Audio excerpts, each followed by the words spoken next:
बिस्मिल्लाहिर्रहमानिर्रहीम। नाज़रीन, आपका अपना मेज़बान एम ए रहमान न्यूज़ 24 के हवाले से इस वक्त मौजूद है राना इंतज़ार साहब के ज़ोहराना में, जहाँ पर बड़े ही यंग वकला और सीनियर वकला की कसीर तादाद यहाँ पे मौजूद है, जिनसे हम बात करेंगे राना इंतज़ार साहब की कामयाबी के हवाले से। हमारे साथ इस वक्त मौजूद है एक यंग लॉयर, जिनसे हम बात करेंगे यंग लॉयर के सुलगते हुए मसाइल के हवाले से। क्या आया वो इस हवाले से किस हद तक मुतमईन है कि राना इंतज़ार साहब की कामयाबी की किस नज़र से देखते हैं, आइन और कानून की बालादस्ती के हवाले से इनसे बात करेंगे। जी अस्सलाम वालेकुम।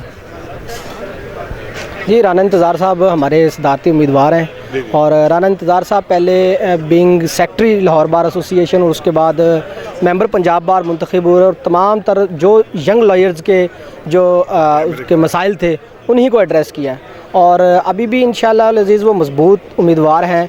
हमारी तमाम तर उनके लिए ख्वाहिशात और कोशिशें उनके लिए हैं। इंशाअल्लाह वो कामयाब होंगे तो उनका पहला जो अवलिन तरजीह है वो डिग्निटी ऑफ लॉयर्स के ऊपर है। No compromise on the dignity of lawyers है और कॉन्स्टिट्यूशन की बालादस्ती की बात करते हैं। और अदालतों में जिस कदर नाइंसाफ़ी हो रही है, जब कोई सीनियर वकील आ जाता है तो जूनियर वकील जब सामने खड़ा होता है तो या तो उसको बात नहीं करने दी जाती या उसको उसका केस ही पेश नहीं करने दिया जाता। तो इंतज़ार साहब ने इंशाअल्लाह इस बात की यकीन दहानी करवाई है कि जब आप कोर्ट में पेश होंगे तो दोनों तरफ से पेश होने वाले बराबर के वकील होंगे, वो दोनों के केसेस को प्रॉपर इंशाअल्लाह सुना जाएगा। हम जजेस से ये बात इंशाअल्लाह मनवाएंगे कि किसी तरह की भी इन्फ्लुएंस में ना आए, वो जूनियर के केस को भी उसी तरह तवज्जो से सुने जिस तरह सीनियर के केस को सुनते हैं। इंतज़ार अल्हम्दुलिल्लाह इस वक्त बाहर की पसंदीदा शख्सियत बन चुके हुए हैं।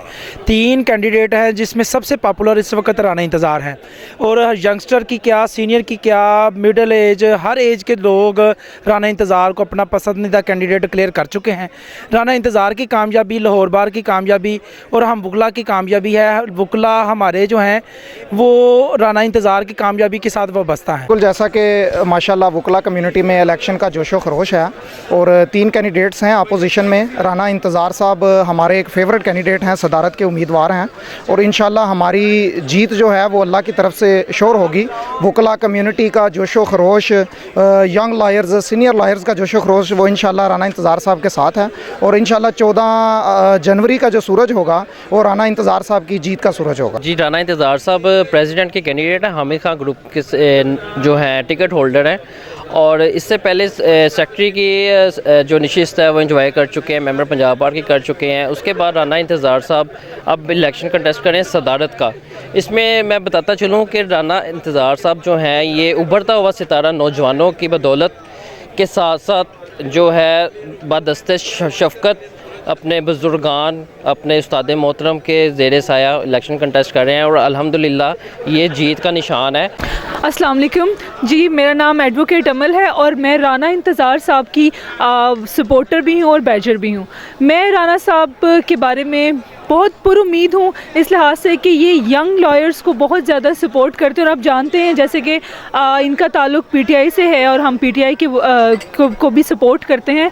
तो इमरान खान साहब एक लफ्ज़, एक जुमला कहते हैं कि नौजवान नस्ल जो हैं वो मेरे लिए क्योंकि यंगस्टर्स की अहमियत इस तरह से होती है कि किसी भी तहरीक में जैसे वकील शामिल हो जाएं तो वो तहरीक कामयाब हो जाती है। इसी तरह से जिस तहरीक में नौजवान शामिल हो जाएं तो ऐसा मुमकिन ही नहीं है कि उस तहरीक की नाकामी की कोई गुंजाइश बाकी रहे। इसलिए इसी तरह से राना इंतज़ार साहब के साथ हम यंग वकला की और नौजवान नस्ल की एक अच्छी सपोर्ट है और इंशाल्लाह हम राना इंतज़ार साहब को एक अच्छी लीड से जितवाएंगे भी। और हम पूरी उम्मीद है कि राना साहब और पीटीआई जैसे कि नौजवानों को बहुत ज़्यादा इंपॉर्टेंस देती है और नौजवान नस्ल की अहमियत को कभी भी उन्होंने फॉरगेट नहीं किया कि नौजवान नस्ल पाकिस्तान के अंदर कितनी अहमियत की हामिल है। पाकिस्तान में इस वक्त बहुत सारे क्राइसिस हैं, जो सियासी कारकुन हैं मुख्तलिफ पार्टीज़ के, उनको बड़े मसाइल का सामना है। आप ये देखिए कि लॉ और ऑर्डर की ये सिचुएशन है कि एक प्राइम मिनिस्टर जो है वो अपनी मर्ज़ी से FIR भी दर्ज नहीं करवा रहा और दूसरी तरफ अगर आप देखें तो कोई ऐसे अदारे आपको नज़र नहीं आ रहे कि जो आवाज़ उठा सकें ह्यूमन राइट्स के हवाले से, सिविलियन सुपरमेसी के हवाले से, कॉन्स्टिट्यूशन की सुपरमेसी के हवाले से, आइन की बालादस्ती और कानून की हुक्मरानी के हवाले से हर तरफ आपको खामोशी नज़र आती है। तो उसमें बार का रोल बहुत रेलेवेंट है। हमेशा जो वकला हैं उन्होंने जदोजहद की है, हर तरह के मार्शल लॉ से वो टकराए हैं। तो इस वक्त हम भी यही समझते हैं कि इस अलार्मिंग सिचुएशन से निकालने के लिए पाकिस्तान को एक रूल ऑफ लॉ होना चाहिए। आइन और कानून की बालादस्ती के लिए हमेशा अदलिया का किरदार अहम होना चाहिए और इसके लिए जो है वो नौजवान वकला का किरदार बड़ा बेमिसाली किरदार। इसी के साथ अपने मेज़बान एम ए रहमान को इजाज़त दीजिए। अल्लाह।